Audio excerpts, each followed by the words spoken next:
BSNL এর পরিষেবা নিয়ে ক্ষুব্ধ গ্রাহকরা। ১.৫ মাস আগে মোবাইল সিমের নাম পরিবর্তনের আবেদন করেছেন ৭৫ বছর বয়সী অসহায় বৃদ্ধা মহিলা দীপালি চৌধুরী। দিনের পর দিন বর্ধমান বিএসএনএল অফিসে গিয়ে জুতোর শুকতলা খুইয়ে গেলেও সুরাহা মেলেনি।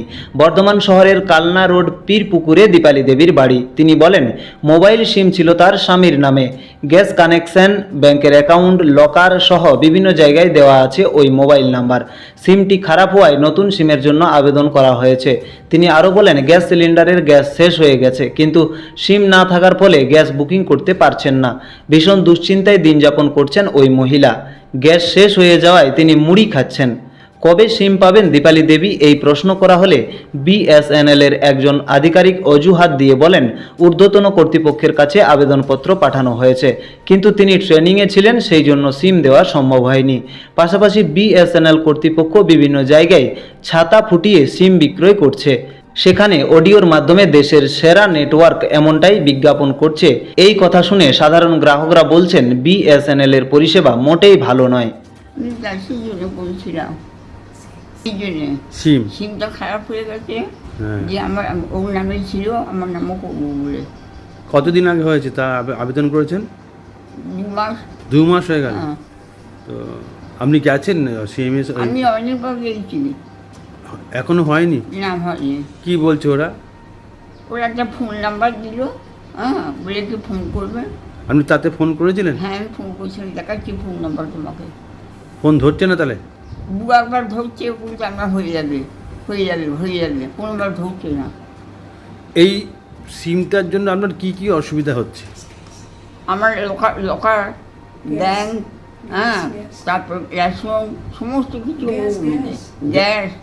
গ্যাস বুকিং করার জন্য সমস্যা হচ্ছে। তো গ্যাস কি আপনার শেষ হয়ে গেছে? গ্যাস শেষ হয়ে গেছে, এইটাই হলে আর নেই। তো আপনি এখন কি সমস্যার মধ্যে পড়েছেন? খুবই আমি খুব সমস্যার মধ্যে পড়েছি। মাঝে মাঝে বাড়ি থেকে খাবার নিয়ে আসছি, মুড়ি খাচ্ছি, যদি ফুরিয়ে যায় ভয়ে। আমি একাই থাকি, আমার মেয়ের বিয়ে হয়ে গেছে, মেয়ে আমার কাছে থাকে না, মেয়ে বাইরে থাকে। হাজব্যান্ড আমার এই 3 বছর মারা গেছে।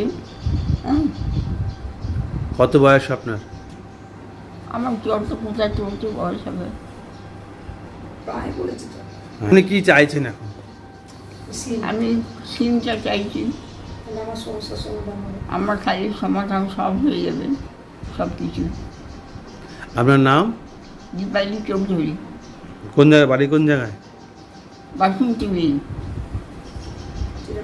সিস্টেমটা হচ্ছে আমাদের নাম চেঞ্জের অ্যাপ্লিকেশান করলে সেইটা আমাদের যেই মার্কেটিং আছে, জেটিও মার্কেটিং, ওনার কাছে যাবে, উনি ফাইলে অ্যাপ্রুভ্যাল নেবেন। ই ফাইলে অ্যাপ্রুভ্যাল হয়ে গেলে তারপর আমাদের কাউন্টার থেকে দিয়ে দেওয়া হবে। এদিকে কি টাকা পয়সা কিছু লাগে? সিমের জন্য টাকা পয়সা নিচে কাউন্টারে বলে দিতে পারবো, হয়তো 50-100 টাকা লাগতে পারে। কিন্তু একটা সামান্য একটা সিম, এই ব্যাপারটা প্রায় 2 মাস ধরে একজন বয়স্ক মহিলা ঘুরছে, কারণটা কি? কারণ বলতে আমাদের ওই তো বললাম, এই প্রসেসটা আমাদের করতে হয়। এবার সেই প্রসেসে আমাদের এজিএম, ডিজিএম, জিএম এর অ্যাপ্রুভ্যাল লাগে। সেই অ্যাপ্রুভ্যালটা এখনও আসেনি বলে পেন্ডিং আছে। এগুলো এইটা হয়তো একটু দেরি হয়েছে, এত দেরি হয় না, কোনো কেসে আগেই হয়ে যায়। আপনার নাম স্যার? আমার নাম সুদীপ্ত সিং। আপনি কি পোস্টে আছেন? আমি এসডিইবি পোস্টে আছি। বিএসএনএল পরিষেবা নিয়ে আপনার কি মতামত? বিএসএনএলের পরিষেবা বহু আগে ভালো ছিল, এখন একদম পরিষেবার বাইরে চলে গেছে। কারণ আমরা ইওনো ব্যাংক দিয়ে দিচ্ছে জোর করে, সেই ইওনোর পরিষেবাটা আমরা পাচ্ছি না, কোনোভাবে ট্রান্সফার করতে পারছি না। এই নিয়ে বারবার করে আমরা আসছি, এখানে আধিকারিক কাছে আসছি, কিন্তু তারা বলছে যে বিএসএনএলেরটা আমরা কিছু জবাব দিতে পারবো না। একটা সংস্থা ছিল, এখন তো আর সে তো বিরতি চলে গেছে, আর তার কোনো নেই, অস্তিত্ব নেই, কমায় চলে গেছে নাকি? একদম কমায় চলে গেছে। ওরা কি করে যে অ্যাডভার্টাইজ করছে যে বিএসএনএল আসুন, কীভাবে যাবো আমরা? ওরা তো পরিষেবাই পাচ্ছি না বিএসএনএল। পূর্ব বর্ধমান থেকে দেবাশিস ঘোষের রিপোর্ট, রূপসী বাংলা মিডিয়া।